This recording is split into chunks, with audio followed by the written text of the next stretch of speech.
Undeclared wars are commonplace.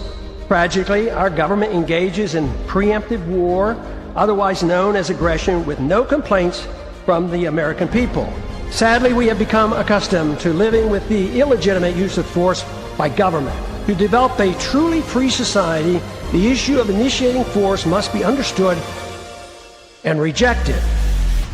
What if sometimes, to love your country, you had to alter or abolish the government? What if Jefferson was right? What if that government is best which governs least? What if it is dangerous to be right when the government is wrong? What if it is better to perish fighting for freedom than to live as a slave? What if freedom's greatest hour of danger is now?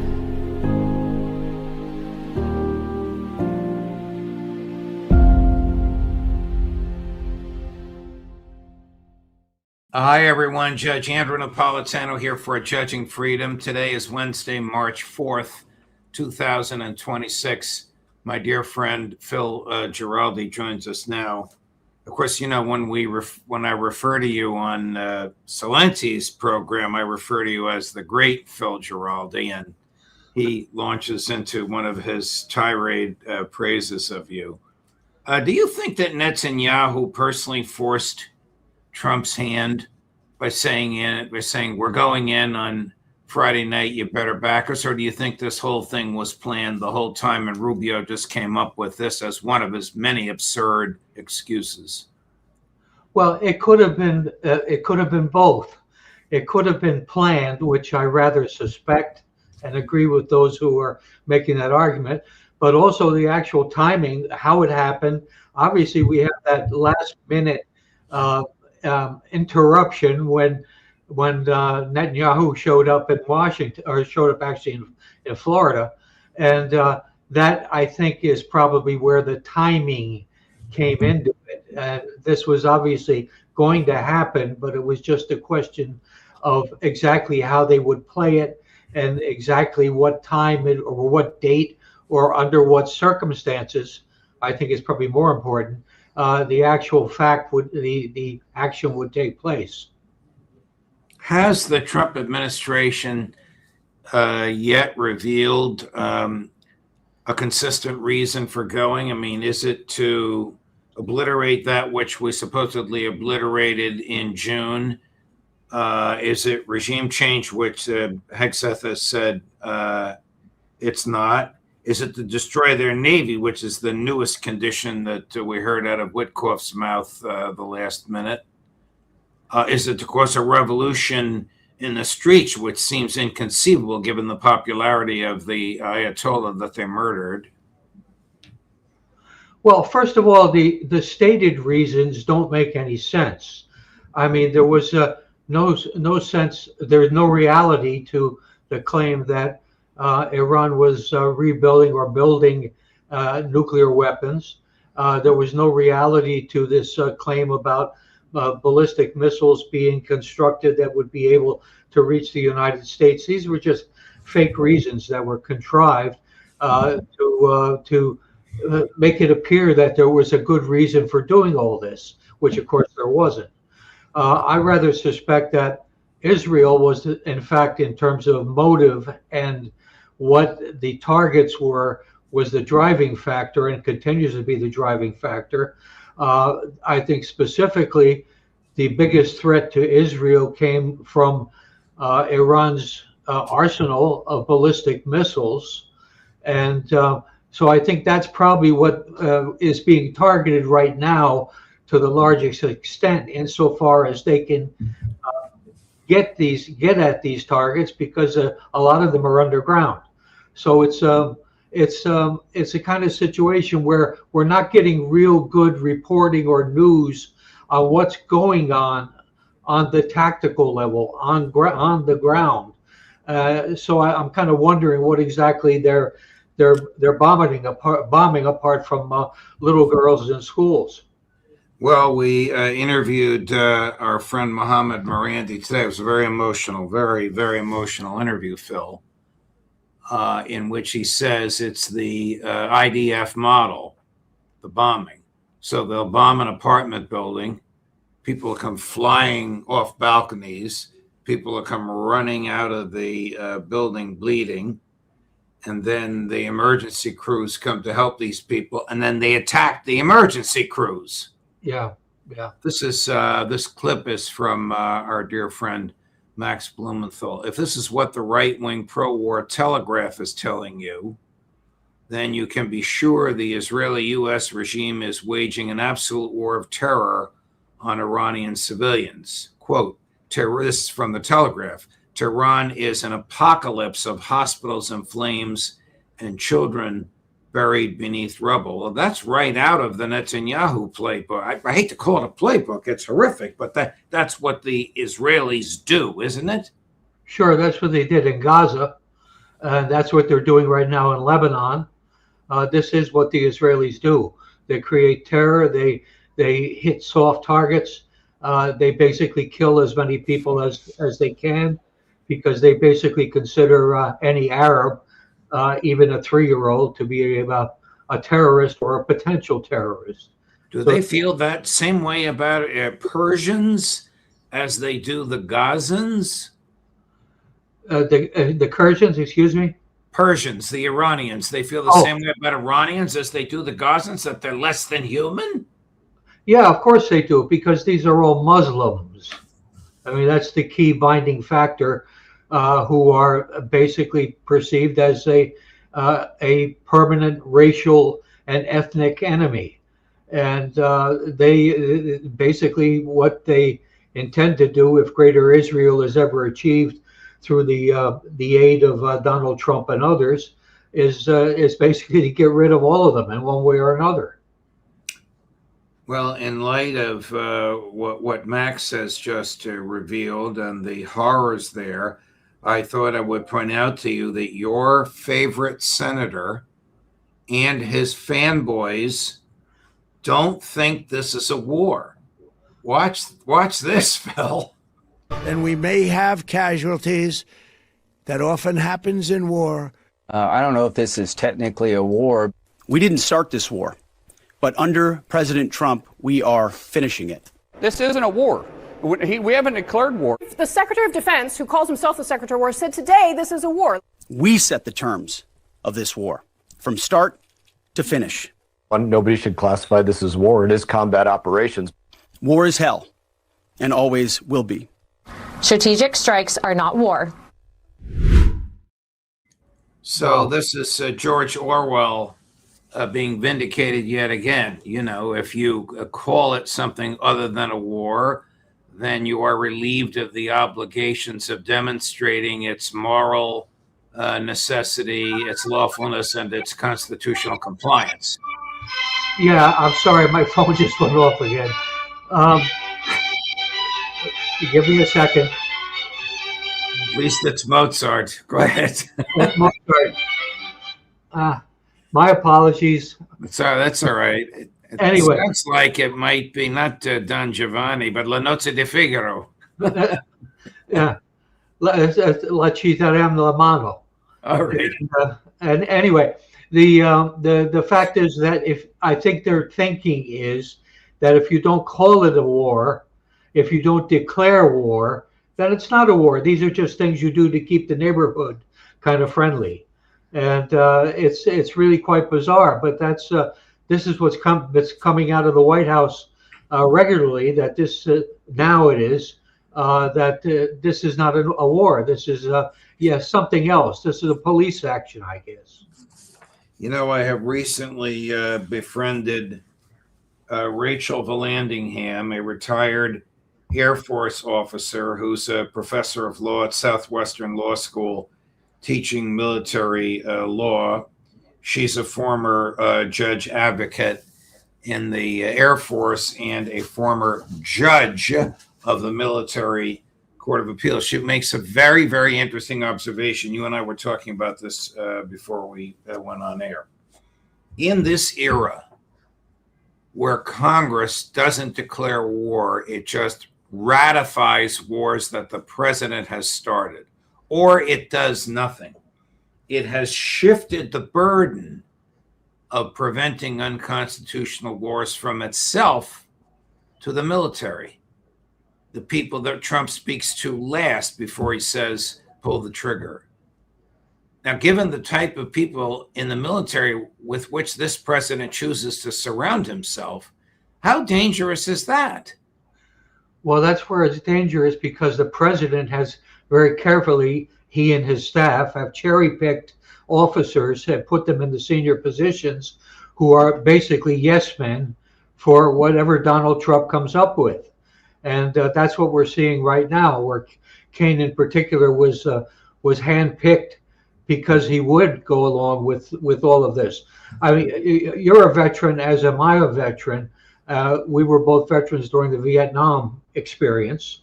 And my recollection is that you could count on senior officers that at that time to be honest. And basically, they were as critical of what was going on in Vietnam in tactical terms, in strategic terms, in terms of the politics behind it, as anyone. I think we've gone away from that. I think we have an administration in Washington right now, the Trumps, who basically will chop your head off if you disagree with them on any subject. And if you're a military officer, they'll force you to resign. If you're a government official, they'll fire you. This is awful. This is the single mindset, which is going to be something that they're going to regret, or we're all going to regret. We're regretting it already down the road. I had an interesting conversation with one of my former Army buddies shortly after Maduro was kidnapped. And his comment to me was, he says, if they get away with this, there will be hell to pay. We will be in hell. And sure enough, since that time, we've had the Greenland business. We've had this going on with Iran. And we had yesterday, even, I'm sure you saw that we had troops in Ecuador doing drug operations. This is just a never-ending resort to force to get the kind of whatever it is that you want. And Trump, as someone whose brain does not work very well, this is horrific in terms of the road we're going down. But I think that's what it is. Ritter told us that Trump met General Kane at a political rally. Kane was wearing his military uniform at a political rally with a MAGA hat on. Now, for that, he could have been court-martialed. I don't know that they would throw him out of the military, but he'd be disciplined for it. But Trump was so impressed at seeing that uniform and the MAGA hat that he sent one of his aides out there to bring the general up to him to meet him. The general was about to retire. He retired. They brought him back. They gave him another star. They made him the head of the Joint Chiefs. Here's Senator Chris Murphy, who there's no question in his mind, but that this is a war. Chris, number 10. Saying that there's no need for any sort of authorization here, because this is not unlike what happened in Libya, when there was no congressional authorization during those attacks, and the Democrats didn't raise a fuss back then. We did raise a fuss. I mean, many of us publicly called for there to be a war authorization debate, so check the record. This is the most significant military action that this country has taken since the Iraq War. It is much bigger and will be much bigger than Libya. They told us in there that this is an open-ended operation that hasn't even really started in earnest yet. There will be more Americans killed. They refuse to take off the table the insertion of ground troops. This is going to make the operation in Libya look like child's play. There is no question this is war. They told us in there, Senator Murphy is one of the Gang of Eight. That's the Congress within the Congress. It's totally unconstitutional. He is not permitted to reveal, because he signed a statement saying he wouldn't, the details of what Secretary Rubio told him. So Trump's letter to the Congress read like a political speech. It was just a diatribe filled with bluster. But the details of whatever Rubio told the Gang of Eight, Republican and Democratic leadership and leadership of the two intelligence committees, I guess Senator Murphy is the ranking Democrat on the Senate Intelligence Committee. those people can't reveal it. What kind of a government can't reveal what they hear to their constituents, to their colleagues, and to the media? That's what we have. Well, we have a police state in all its manifestations, where information is controlled, freedom of speech no longer exists. It's a horror show that's playing out right in front of us, and the justification is, oh, you're safer now. I don't feel safer. I don't know anyone who feels safer. No, that's always the justification is safety. That's always their excuse. I mean, what might have happened to Trump if he had declined to invade Iran? If he told Bibi, forget about it and don't you do it or we won't send you any more military gear? Well, first of all, Trump would have been in big trouble with the Jewish billionaires who basically fund him. And he would have been in big trouble with Netanyahu. Also, of course, has a lot of influence over the media in the United States and also over the political and entrepreneurial classes. So a lot of this would be playing out, and I'm sure it's something Trump was worried about. And then we might throw in the fact that Netanyahu might have also had some blackmail information on Trump, which he was willing to reveal. So that might have all played out.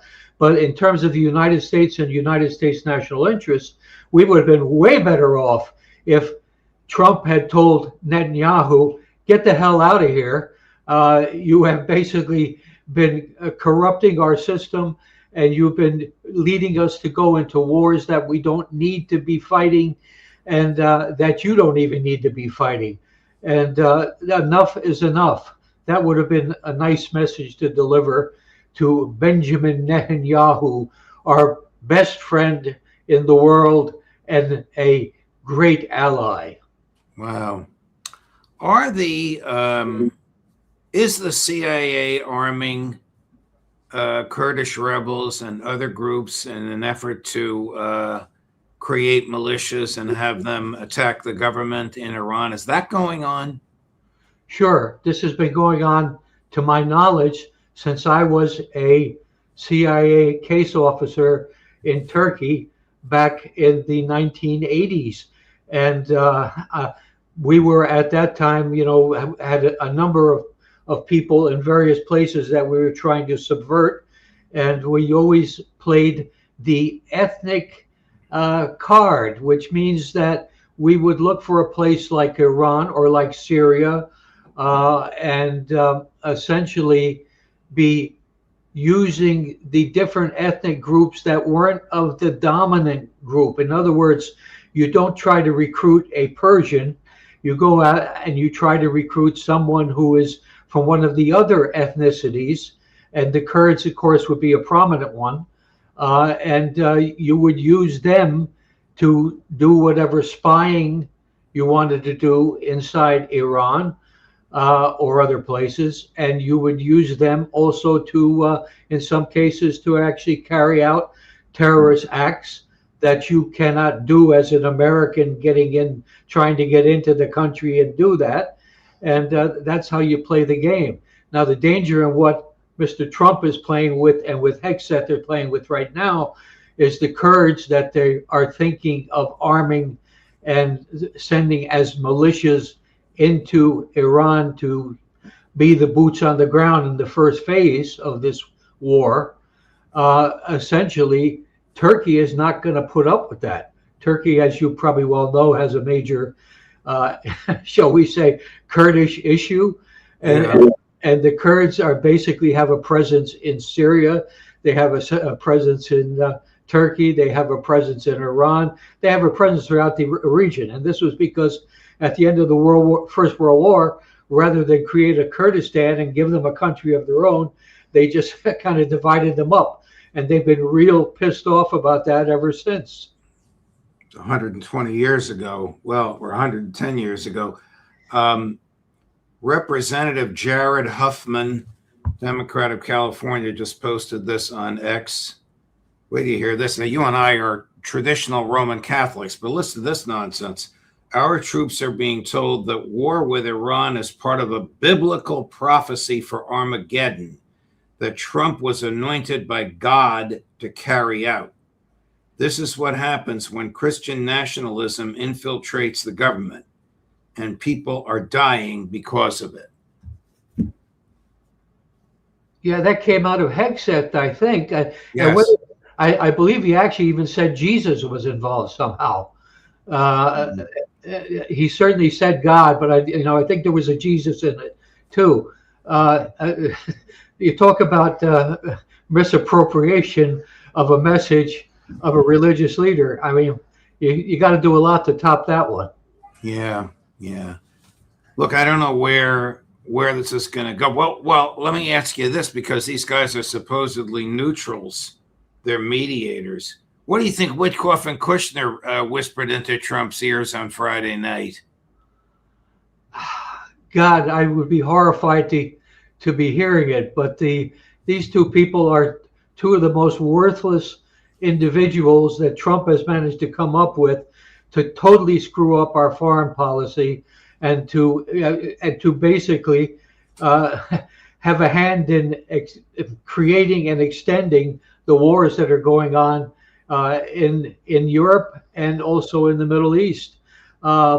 This is just a horror show. These people are there at best, to cut business deals for raw materials and to create resorts along the Mediterranean coast and that sort of thing. That's all their brains work on. And we have them now as our chief negotiators for the United States, because we have a president who basically doesn't understand anything having to do with doing the right thing for our country and for the American people. Wow. Phil, thank you very much. I guess we're going to be talking about this for a while. Your insight is so much appreciated. And your piece is just terrific. Wars and rumors of wars at the UNZ review site. Thank you, Phil. All the best, my dear friend. We'll see you. The cat is all over the place behind you. Frankie's on a prowl. Yeah, I got to say, I've been, obviously watching a lot of your shows and everything, and you guys are doing such a terrific job, and you're the voice crying out in the wilderness, and I love it. Thank you, Phil. Thanks for being a major part of it. And I guess Frankie likes Mozart, which is why he came into the room. Could be. All the best. Have a nice one. My best to Angela. Thank you. Bye-bye. Thank you. Bye. Coming up tomorrow, Thursday, at 8 in the morning, Professor Glenn Deason. At 9 in the morning, Colonel Jacques Beau. Remember him? The one who's been sanctioned by the EU because he dared to suggest that Ukraine would lose the special military operation against Russia. At 1 in the afternoon, our own inimitable Max Blumenthal. At 2 in the afternoon, our own inimitable Colonel Lawrence Wilkerson. Judge Napolitano for Judging Freedom.